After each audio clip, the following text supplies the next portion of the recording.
adalah kandidat tuan rumah Piala Dunia U20 2025. Erick Thohir mengatakan dunia bertepuk tangan atas prestasi penyelenggaraan U17. Di informasi bola selanjutnya, Piala Dunia FIFA U17 2023. Gemilang di lapangan, berkilau dalam ekonomi Indonesia. Simak selengkapnya di sini bersama saya untuk Anda.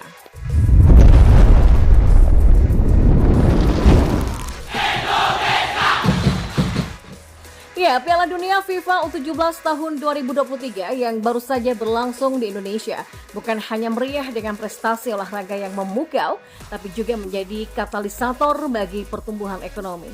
Menurut laporan terbaru dari berbagai sumber media Indonesia, perputaran uang mencapai 305 miliar rupiah, sebuah angka yang tidak hanya mengejutkan, tapi juga menimbulkan dampak positif pada sektor-sektor terkait.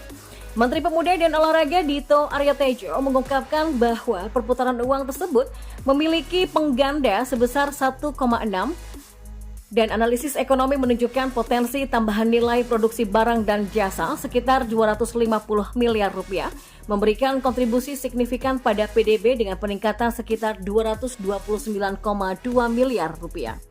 Maka dengan kontribusi sebesar 0,02% pada pertumbuhan ekonomi berdasarkan sektor, penyelenggaraan Piala Dunia U17 di Indonesia menjadi investasi yang bernilai.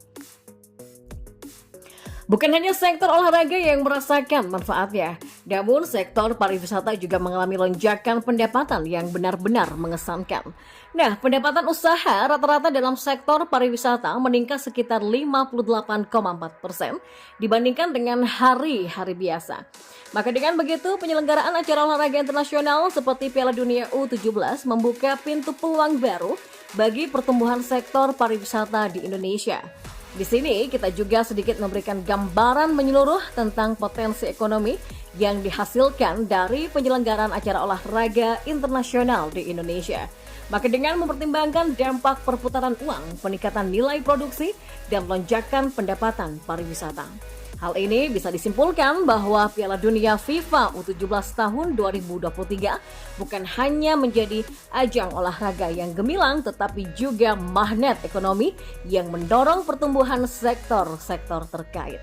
Maka dengan pencapaian luar biasa ini, Indonesia tidak hanya menjadi tuan rumah prestisius bagi ajang olahraga internasional, tetapi juga membuktikan bahwa investasi dalam penyelenggaraan acara semacam ini bisa memberikan dampak yang positif yang signifikan pada perekonomian.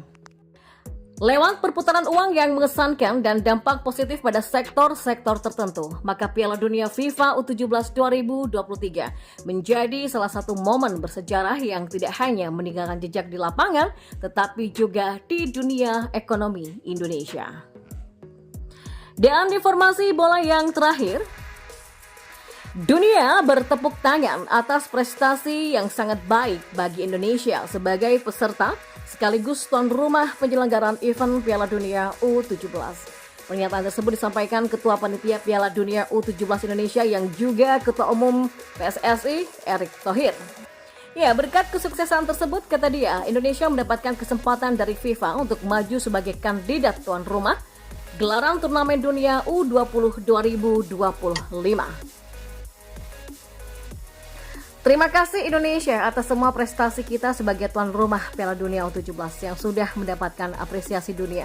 Berkat kesuksesan ini, kesempatan untuk mencalonkan diri sebagai tuan rumah Piala Dunia U20 pada 2025 dan Piala Dunia U17 2025 sampai 2029 terbuka lebar dan ya bismillah, kita akan mencoba untuk mencalonkan diri bersama Singapura, kata Erick di laman PSSI.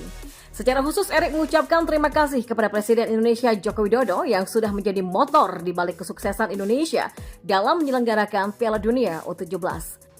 Presiden Jokowi, kata Erick, memberikan dukungan penuh dengan mendorong seluruh stakeholder yang terlibat untuk mensukseskan Piala Dunia U17 Indonesia.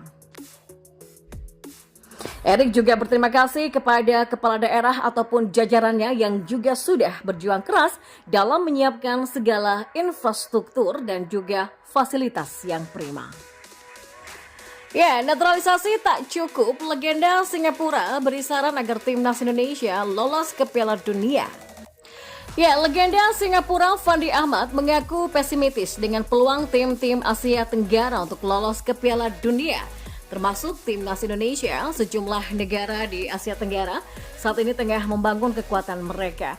Salah satu cara instan yang ditempuh untuk meningkatkan kualitas tim adalah dengan menaturalisasi para pemain. Hingga saat ini, PSSI terus berupaya untuk melakukan proses naturalisasi untuk sejumlah pemain keturunan Indonesia. Selain Indonesia, tim-tim Asia Tenggara seperti Malaysia, Vietnam, dan Thailand juga gencar memburu para pemain keturunan. Namun, kehadiran para pemain naturalisasi dinilai belum cukup untuk membawa tim-tim tersebut menuju Piala Dunia. Hal ini disampaikan oleh legenda sepak bola Singapura, Fandi Ahmad, dalam wawancara dengan media Vietnam Zing-News. Mantan pemain Groningen ini tidak menampik bahwa pemain naturalisasi akan meningkatkan level tim nasional. Meski demikian, Fandi menilai negara-negara di Asia Tenggara juga perlu membenahi kualitas kompetisi domestik mereka. Saya tidak mengatakan itu cara terbaik bagi tim untuk berpartisipasi di Piala Dunia. Tapi penggunaan pemain naturalisasi akan membantu meningkatkan kualitas timnas. Saya masih skeptis dengan kemampuan tim-tim Asia Tenggara untuk berpartisipasi di Piala Dunia. Ya, mungkin memang perlu waktu 15 atau 20 tahun lagi sebelum kita melihat tim Asia Tenggara memenangkan tiket ke Piala Dunia. Namun, menggunakan pemain naturalisasi untuk menaikkan level timnas tidak menutup kemungkinan. Ya, kalau untuk mengikuti Piala Dunia atau lebih jauh lagi untuk mendapatkan hasil yang bagus di ajang ini, saya juga tidak yakin, ujarnya. Ia menilai negara-negara Asia Tenggara bisa meniru Jepang dan Korea Selatan yang terus meningkatkan kualitas kompetisinya. Fisik dan intensitas atau kompetitif pemain Jepang dan Korea Selatan memang sangat berbeda dengan pemain di Asia Tenggara. Belum lagi teknik mereka juga luar biasa. Mereka juga punya banyak pemain yang berlaga di Eropa, bermain di turnamen top dunia. Dan setiap tahunnya, kompetisi sepak bola di negara-negara tersebut terus berkembang.